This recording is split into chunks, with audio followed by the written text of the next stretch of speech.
말씀 신앙을 고백하겠습니다. 성경은 살아계신 하나님의 말씀입니다. 성경은 살아계신 하나님의 말씀입니다. 오늘 우리에게 말씀하여 주옵소서. 오늘 우리에게 말씀하여 주옵소서. 우리가 듣고 행하겠습니다. 우리가 듣고 행하겠습니다. 아멘. 오늘 주시는 말씀 요한복음 4장입니다. 요한복음 4장 46절로 54절까지에 있는 말씀입니다. 한 절씩 교독하겠습니다. 예수께서 다시 갈릴리 가나에 이르시니 전에 물로 포도주를 만드신 곳이라. 왕의 신하가 있어 그의 아들이 가버나움에서 병들었더니 그가 예수께서 유대로부터 갈릴리로 오셨다는 것을 듣고 가서 청하되 내려오소서 내 아들의 병을 고쳐 주소서 하니 그가 거의 죽게 되었습니다. 예수께서 이르시되 너희는 표적과 기사를 보지 못하면 도무지 묻지 아니하리라. 신하가 이르되 주여 내 아이가 죽기 전에 내려오소서. 예수께서 이르시되 가라 내 아들이 살아있다 하시니 그 사람이 예수께서 하신 말씀을 믿고 가더니 내려가는 길에서 그 종들이 오다가 만나서 아이가 살아있다 하거늘 그 낫기 시작한 때를 물은즉 어제 7시에 열기가 떨어졌나이다 하는지라. 그의 아버지가 예수께서 내 아들이 살아있다 말씀하신 그때인 줄 알고 자기와 그 온 집안이 다 믿으니라. 다 같이 이것은 예수께서 유대에서 갈릴리로 오신 후에 행하신 두 번째 표적이니라. 아멘. 할렐루야. 아멘. 오늘도 예배 자리에 참석하신 여러분 모두에게 인생의 삶의 모든 문이 활짝 열리기를, 또 영의 눈이 떠져서 놀라운 하나님의 은혜가 이 시간 여러분 위에 임하기를 축원합니다. 아멘. 저는 먼저 기독교 작가이자 목사님이신 맥스 루카도라고 하는 목사님 책에 나와 있는 짤막한 예화 하나를 먼저 소개해 올리고 말씀을 드리겠습니다. 이 맥스 루카도 목사님의 책에 보면 어떤 아버지가 어린아이 4살짜리 아이와 마당에서 함께 놀고 있었습니다.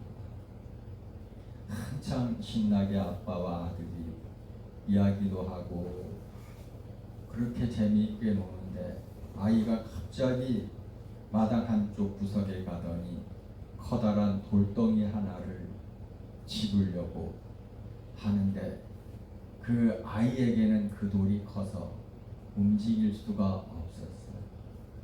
굴려도 굴려가지도 않고 들으려고 해도 들을 힘이 안 되는 겁니다.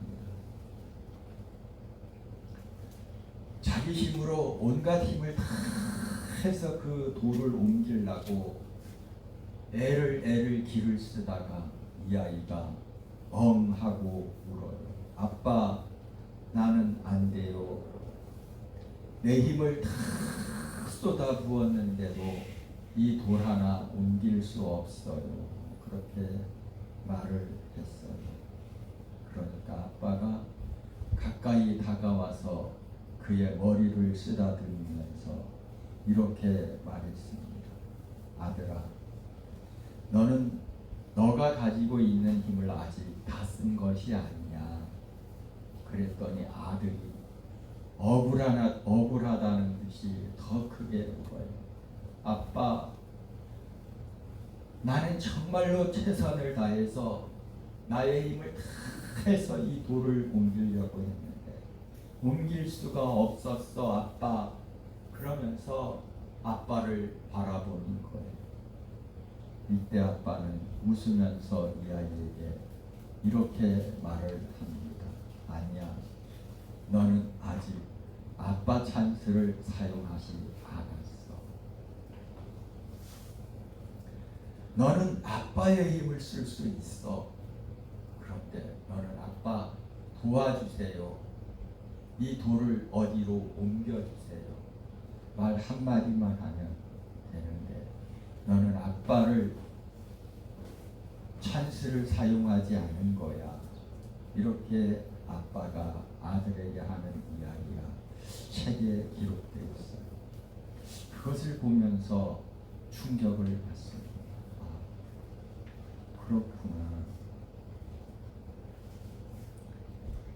오늘 우리의 인생도 이 어린아이와 같은 똑같은 삶을 살고 있는 모습을 발견할 수 있습니다.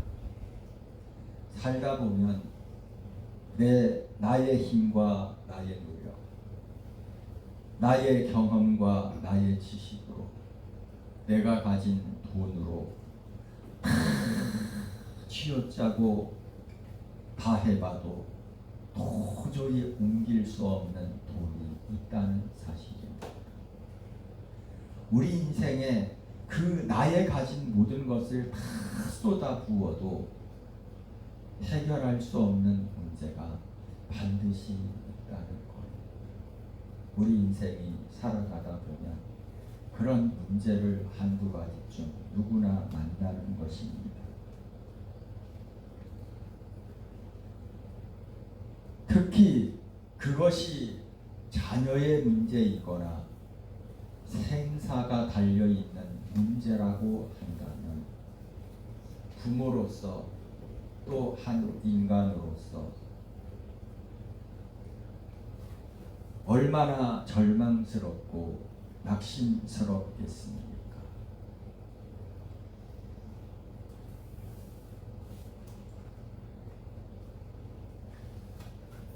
오늘 성경 본문 말씀에 보면 그와 같은 이야기가 기록되어 있는 것을 발견합니다. 오늘 본문 말씀을 볼까요? 46절에 뭐라고 말합니까?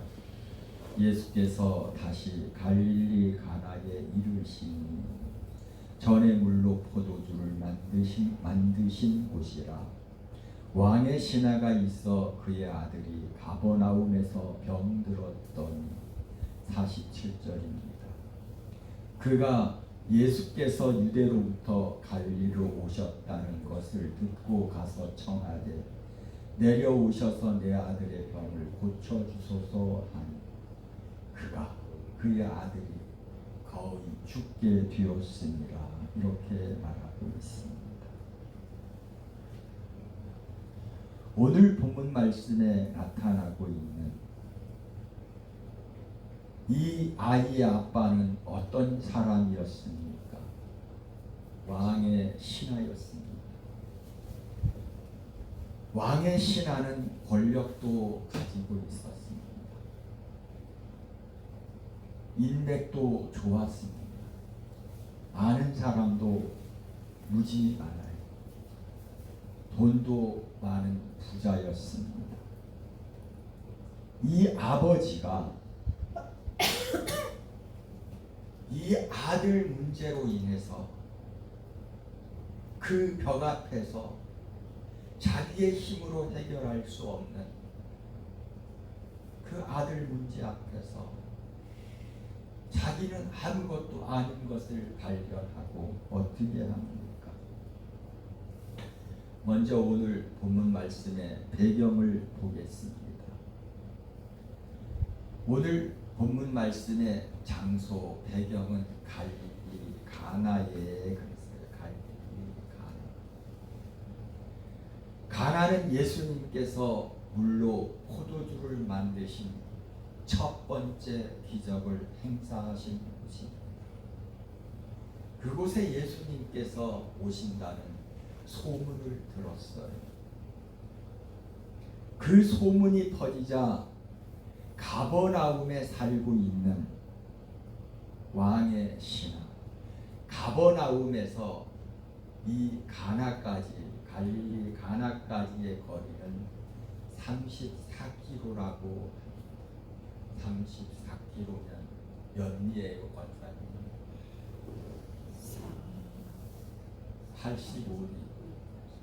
85리입니다. 그 길을 아빠가 아들 문제를 안고 예수님에게 찾아왔어요. 그런데 그의 신분이 뭐래요? 왕의 고위 관료였습니다. 왕의 신하라고 했어요. 당시 그것을 통치하는 헤롯 왕은 헤롯 안디바였습니다. 그의 고위 관료 출신입니다. 한마디로 말하면 세상에 부러울 것이 전혀 없는 사람입니다. 대단한 권력을 가진 사람이고 그는 또 거기다가 부자였습니다. 그는 고위 관료, 거기에다가 돈 많은 부자. 그런데 자기의 모든 체면도 다 제쳐놓고 그 85리나 되는 길을 지금처럼 차를 타고 오는 것도 아니고 그 길을 달려왔어. 아마 걸어왔을 거예요. 그 길을 달려와서 예수님 발 앞에 무릎을 꿇었습니다. 한번 상상해 보세요. 왕의 고위 관료가 이 나라의 장관쯤 되는 분이 시골에 이름 없는 그 어느 누구가 용하다고 병을 잘 고친다는 소문을 들으니까 모든 체면을 다 집어던지고 어떻게 했어요? 그 85리나 되는 그 길을 걸어서 달려왔어요. 지난 화요일날 화요 모임 나가는데 에어컨이 전혀 안 나오는 거예요. 그러니까 우리 사모가 아이고 나 이 차 못 타. 당장 이거 저게 뭐야 에어컨 가서 저게 가스를 넣든지 손을 봐야 된다고 그러더라고. 아이 갔다가 오다가 하면 되지. 내 속으로. 근데 그것도 안 되더라고. 당장 해야 된대. 근데 보세요. 85리를 걸어서 이게 엄마나 하면 그렇게 하겠어요? 얼마나 절박하고 얼마나 간절했어요.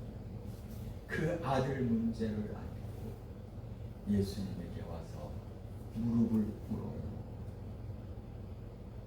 왜 그렇게까지 해야 됐을까요? 자기 아들이 살가만 없었어요. 죽을 것만 같았어요.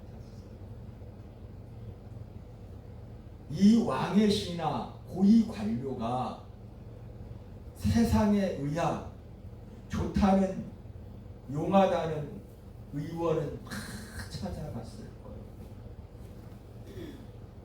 온갖 좋다는 약은 다 써보았을 거예요. 해도 할 수 없는 절벽. 도저히 아빠로서 해결할 수 없는 그 문제에 봉착하니까 예수님의 소문을 들었죠. 그분은 죽은 자도 살리십니다. 그분은 어떤 병도 고칩니다. 소문을 그 85리나 되는 그 먼 거리를 달아서 얼마나 뜨거워요 그 나라가. 그 길을 달려가서 예수님 앞에 무릎 꿇은 모습을 보세요.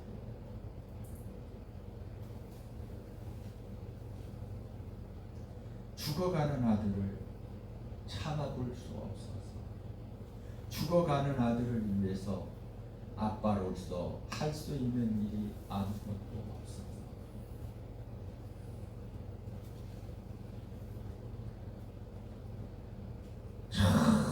정말 한 줄기, 마지막 남은 한 줄기 희망을 붙잡고 예수님에게 달려왔어요. 와서 예수님에게 뭐라고 말을 합니까? 47절을 다시 보세요. 그가 예수께서 유대로부터 갈릴리로 오셨다는 것을 듣고 가서 청하되 내려오셔서 내 아들의 병을 고쳐주소서 하니 그가 거의 죽게 되었습니다. 이렇게 간절하게 애절한 마음으로 예를 갖추고 예수님에게 그 나라의 왕의 신하가 이렇게 말하는데 예수님이 48절에 뭐라고 말씀하시나 다 같이 읽어보겠습니다. 시작. 예수께서 이르시되 너희는 표적과 기사를 보지 못하면 도무지 믿지 아니하리라. 이 말씀은 낙심한 아버지를 책망하는 말씀이 아닙니다. 당시 사람들이 가지고 있는 생각들을 말씀합니다. 너희는 도저히 표적을 보지 않으면, 기적을 보여주지 않으면 믿지 않는다.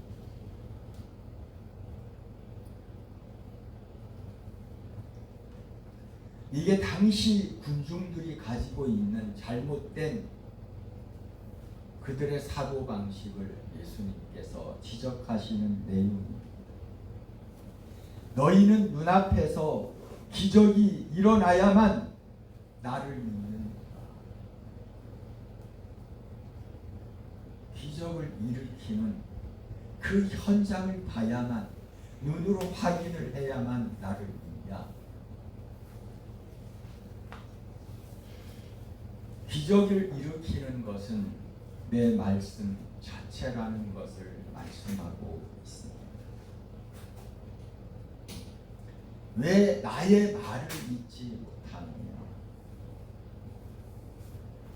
49절 말씀을 보세요. 신하가 이르되 주여 내 아이가 죽기 전에 내려오소서. 예수님께서 이렇게 사람들이 가지고 있는 사고방식에 잘못된 생각을 말하는데 그게 귀에 안 들어와요. 누구에게는? 절박한 아빠에게는 귀에 들리지 않아요. 그래서 또 뭐라 그래요? 신하가 이르되 주여 내 아이가 죽기 전에 내려오소서. 눈앞이 캄캄한 아버지. 예수님이 어떤 말을 해도, 어떤 책망을 해도 귀에 들어오지 않아요. 그 순간에도 가버나움에 있는 자기의 아들의 손이 살아있는지 죽어있는지 그게 너무너무 절박하기 때문에 예수님 바짓가랑이를 붙잡는 심정으로 애원하는 모습을 49절에 이렇게 적어놓고 있는 거예요.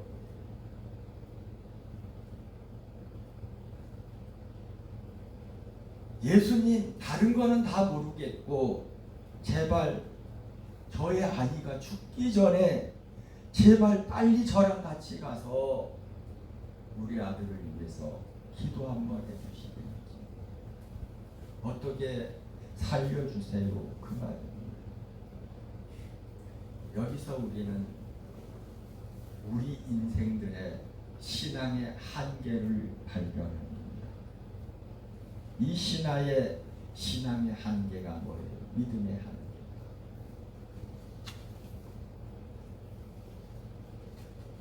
예수님이 직접 어떻게 해요? 가버나움에 오셔서 자기 아들에게 안수해 주시든지 기도해 주시든지 뭐 약을 써 주시든지 어떻게 해서라도 기적을 베풀어 주시기를 그래야 기적이 나는 것을 생각하고 있어요. 다시 말하면 예수님은 시간과 공간의 제한을 받지 않는다는 것을 잊지 말겠습니다. 예수님을 시간과 공간의 제한 속에 가두어 두고 있는 모습을 발견합니다. 오늘 있는 우리들도 우리 기도 모임을 모이는 목사님 사모님들을 봐도 많은 사람들이 그런 한계를 가지고 있어요. 사람들은 어때요? 하나님, 내가 원하는 시간에, 내가 원하는 방법대로, 내가 원하는 모양대로 나의 문제를 해결해 주세요. 그러기를 기도한다. 내가 원하는 시간, 내가 원하는 타이밍, 내가 원하는 모양대로 그렇게 하나님 들어주세요. 그렇게 기도를. 그런데 우리 하나님은 그러신 하나님이 아니세요. 사람들은 결제 서류를 가지고 사장님에게 여기에 사인해 주세요. 그래서 그 사인을 받으려고 자기가 원하는 방식대로 자기가 원하는 시간에 해결해 달라고 결제 서류를 내밀면 거기서 금방 사인해 주기를 바래요. 그런데 사장님은 어때요? 그냥 놓고 가. 자기가 원하는 결제 서류에 사인을 하자. 우리 주님도 역시 마찬가지입니다. 주님께서 일하시는 방법도 우리의 생각의 틀을 깨고 있어요. 더 크고 더 위대한 방법으로 주님은 일하시는 분임을 오늘 말씀을 통해서 우리에게 교훈해주고 있습니다. 두 번째로 우리가 살펴볼 말씀은 뭡니까? 예수님께서 지금 나하고 당장 가버나움에 가셔서 우리 아들을 위해서 손을 얹어서 기도해 주시든지 어떻게 살려달라고 그렇게 애원하는데 주님은 한마디로 말하면 거절하시는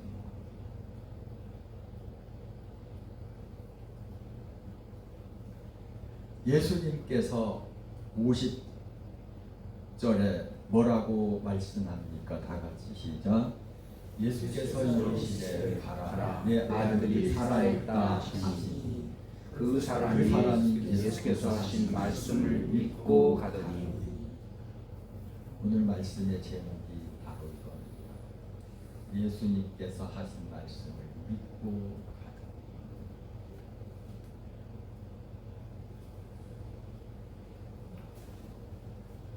만약 이 아이의 아버지가 나였다면, 여러분이었다면 나라면 어떻게 했을까? 한번 상상해 보세요. 내가 이 34km를 대학 곁에 달려가는데 같이 가주시지도 않고, 어떻게 뭐 세상 말로 말하면 처방전 부적이라도 하나 써준 것도 아니고, 어떤 특별한 뭐를 해 먹으라면 처방전을 써준 것도 아니고, 그냥 가라 내 아들이 살아있다 그렇게 말씀하는 거예요. 여러분, 지금 아들이 살았는지 죽어있는지 이 아빠에게는 어때요? 정말로 천박한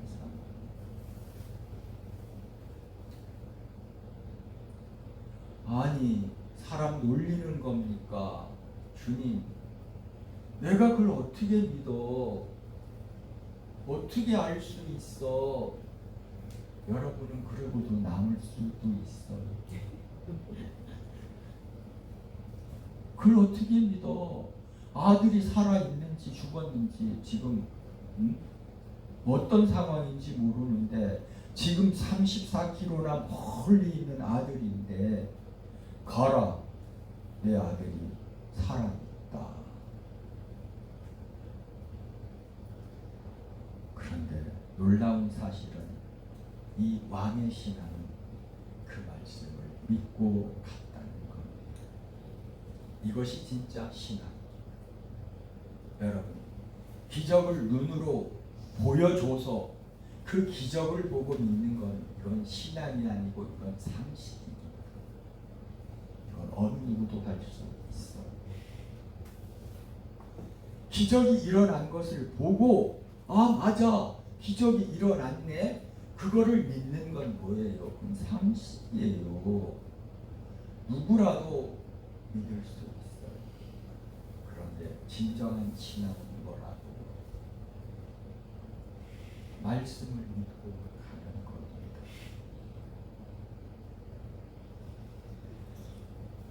이 왕의 신앙은 예수님이 하시는 말씀, 가라, 내 아들이 살아있다 말씀하니까 그 말씀 한 절 딱 붙잡고 믿고 가는 겁니다. 그래서 뭐라 그래요? 말씀을 믿고 가더니, 그 말씀을 믿고 준행해서 갔어요. 그런데 가다 보니까 어떤 일이 있어요? 그 이야기는 잠깐 뒤에 하고, 19세기 후반 미국에 대공황이 왔을 때 플로리다주에 살던 존이라고 하는 청년 크리스천 한 사람이 있었습니다. 그는 극심한 불안 때문에 취직도 되지 않고 집세는 밀려서 길거리에 내앉게 생겼습니다. 설상가상으로 그의 몸까지도 망가져서 병들어요. 사람에게는 인생이 닥칠 때 그렇게 닥쳐서 와요. 그러니까 이 존이라는 청년이 절망에 빠졌어요. 그리고 어느 날 밤 밤새도록 하나님 앞에 눈물을 흘리며 기도했어요. 하나님, 약속의 말씀에 보면 자녀를 하나님이 돌보신다고 했는데 왜 저는 이럴까요? 저는 하나님 자녀가 아닙니다. 그러면서 하나님 앞에 하염없이 울면서 기도했어요. 하나님 자녀를 이렇게 왜 내버려 두십니까? 그러면서 밤새도록 눈물을 쏟으며 기도했대요.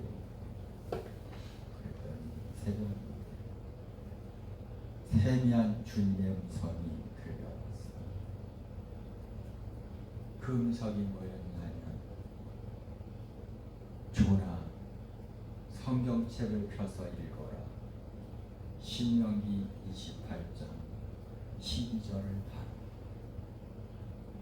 그게 세미하게 자기 마음에 꽂힙니다. 신명기 28장 12절. 그래서 그 말씀이 뭔가 성경을 펴서 신명기 28장 12절을 떨리는 마음으로 성경을 펴서 읽었어요. 거기에 이렇게 적혀 있었어요. 여호와께서 너를 위하여 하늘의 아름다운 보고를 여시사 내 땅에 때를 따라 비를 내리시고 내 손으로 하는 모든 일에 복을 주시니.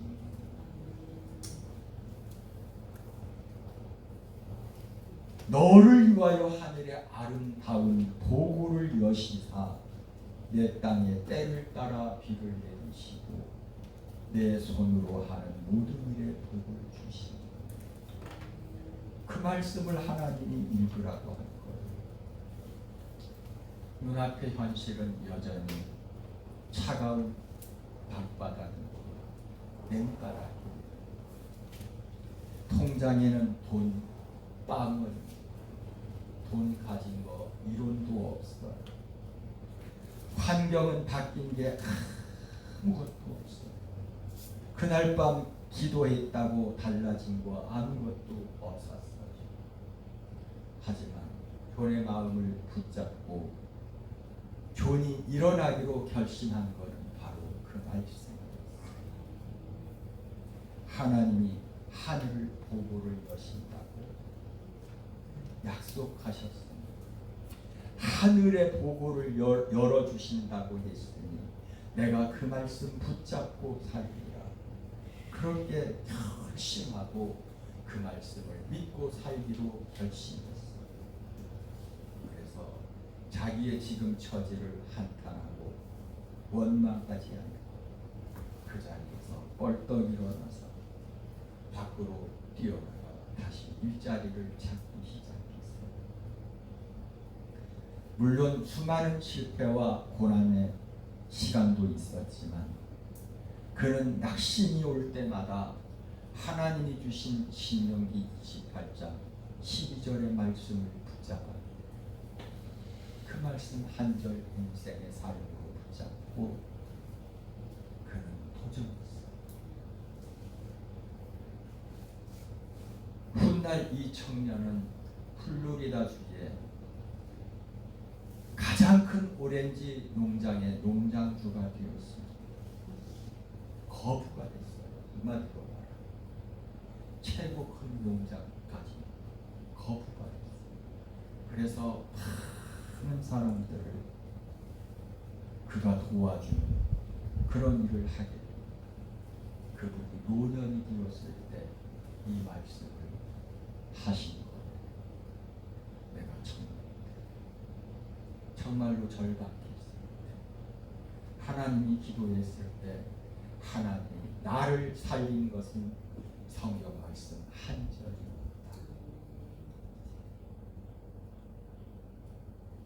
사랑하는 성도 여러분, 오늘 본문 말씀에 있는 이 신하와 같이 그 플로리다주의 큰 오렌지 농장주가 된 존과 같이 우리는 오늘 말씀을 믿고 살아가는 저와 여러분이 되기를 축원합니다. 아멘. 기적은 눈에 보이는 건 한순간에 끝나고 그러나 기록된 말씀은 영원히 있습니다.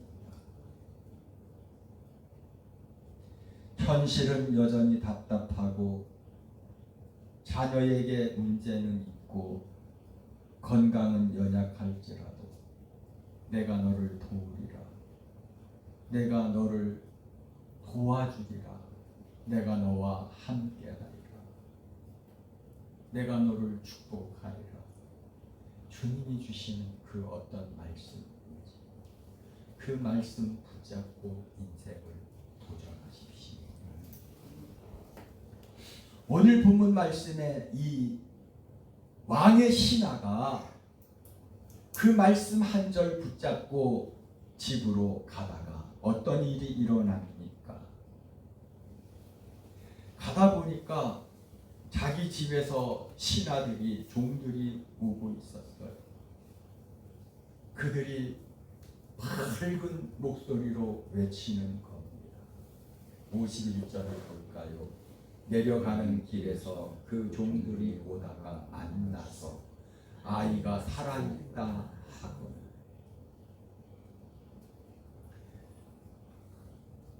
주인님, 주인님, 당신 아들이 살아났어요. 살아났다고.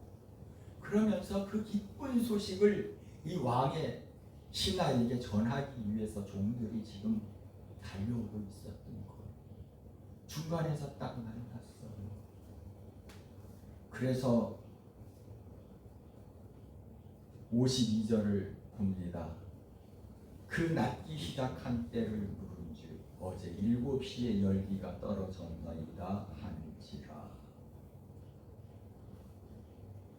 이 이야기를 왕의 신하가 딱 듣고 온몸이 전기가 오는 것처럼 전부를 느끼는 거예요. 어제 7시에 열기가 떨어졌습니다. 어제 7시. 그때가 언제예요? 역으로 추산해 보니까 예수님께서 가라 내 아들이 살아있다 말씀하신 그 시간하고 일치하는 거예요.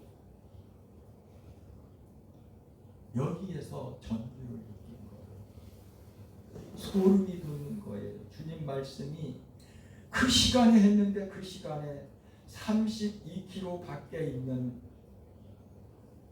왕의 신하의 아들이 살아났어요. 고침받았어요.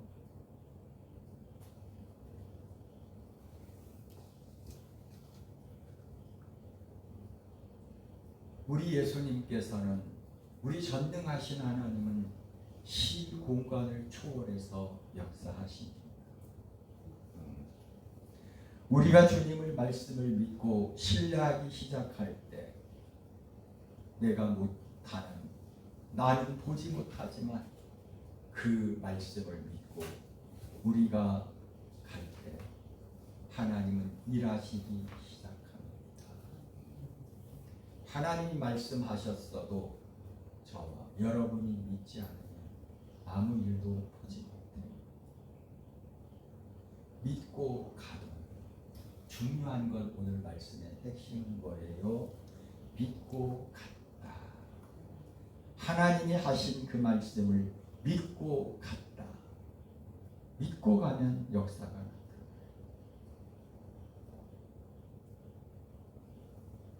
수 없는 사람이 같은 교회에서 같은 설교를 듣고 있어도 누구에게는 치유의 역사가 나타나고 누구에게는 전혀 일어나지 않는 이유가 무슨 차이일까? 말씀을 믿고 가느냐, 그냥 머리로 알고 가느냐. 저와 여러분은 하나님 말씀을 믿고 가시기를 바랍니다. 아멘. 오늘 2026년을 살아가는 저와 여러분에게도 정말로 절박한 어떤 벽과 같은 문제가 있을 수 있어요. 그게 물질의 문제였든 또는 질병의 문제였던 인간과의 관계의 문제였던 그 어떤 문제가 있을지 몰라요. 그러나 하나님 말씀을 믿고 그 말씀을 붙잡고 나아가십시오. 그 말씀을 믿고 가면 주님이 역사하십니다. 여호수아가 요단강을 갈릴 때도 하나님이 요단강을 쫙 갈라놓고 건너가라 그렇게 말씀하지 않아요.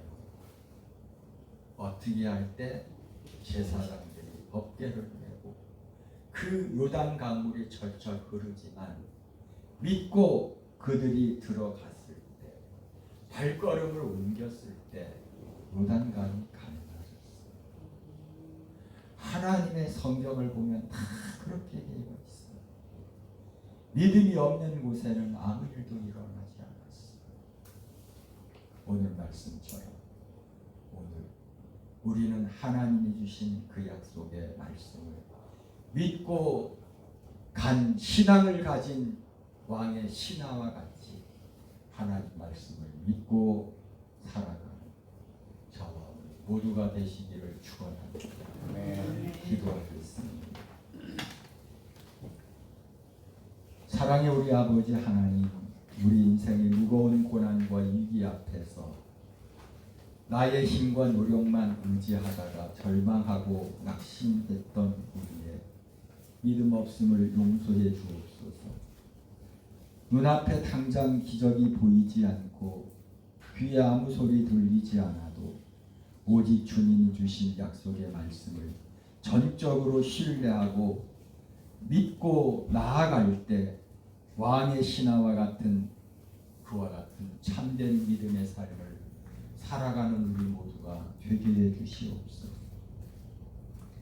말씀을 믿고 순종하여 나아갈 때 이미 나의 삶의 자리에서 시공을 초월하여 일하시는 하나님의 놀라운 기적의 손길을 날마다 보고 느낄 수 있는 그런 아름다운 신앙생활을 할 수 있는 우리 모두가 되게 해 주시옵소서. 모든 말씀을 축복하며 예수님의 이름으로 기도합니다.